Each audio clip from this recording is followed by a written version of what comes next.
I think the compliment, the honor,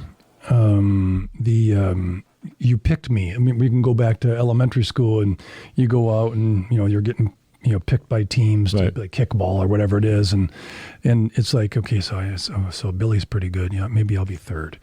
Well, Greg's pretty good too, so I might be fourth. But at least I'm not 19th. But at least Greg's here. He's going to get picked first every time. Yeah, I just despise that guy. I wish he'd break his ankle.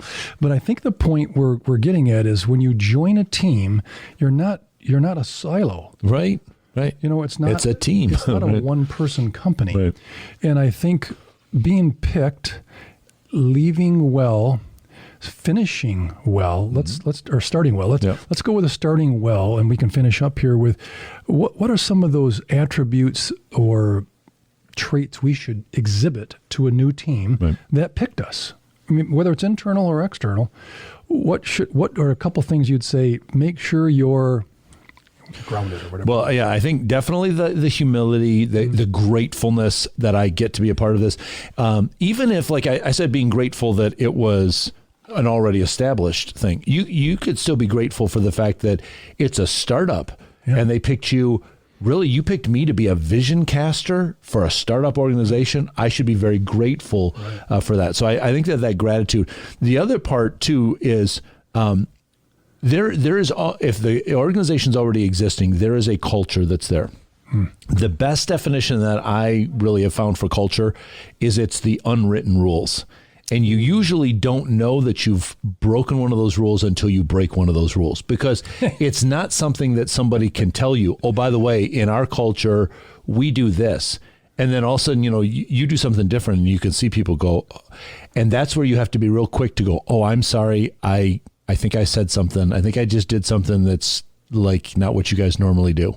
Mm-hmm. Oh yeah, it's this. Oh, okay. Please forgive me. I think that's part of it. But the other part too is I hear some people say, oh, you got big shoes to fill going in there.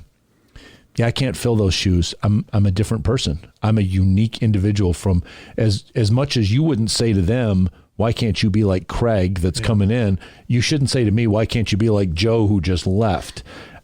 So I think that it's important to remind people of that. Like I had somebody say to me, well, Joe used to do this and this. And I'd say, hi, I'm Craig.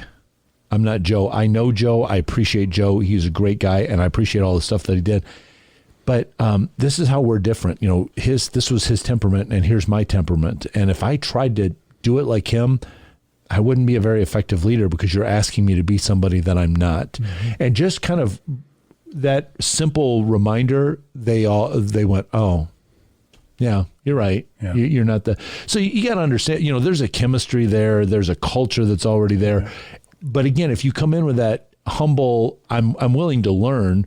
And if you step on something that you didn't realize was there, oh, okay, sorry. What do you call those unwritten rules?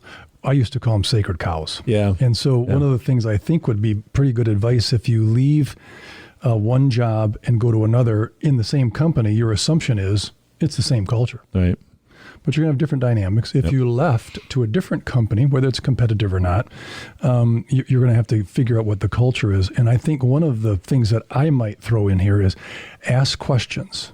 When you get there. Absolutely. Because you're not going to find those unwritten rules until you ask some questions. And I have actually asked. So we didn't talk about this in my interview, but, share with me what you think are a couple really important sacred cows. And it was surprising how many they had and what they said about them. Yeah. Some supported them. Some probably they were their sacred cows. Yep. And others are like, Billy Bob, he's got a sacred cow, but no one else likes it, but he really hammers it home. Oh, I better make sure. If you enjoyed that clip, we've got a couple of links for you in the show notes. You can watch the full episode that this clip came from, and you can also subscribe so that you catch up with all of the episodes of The Craig and Greg Show.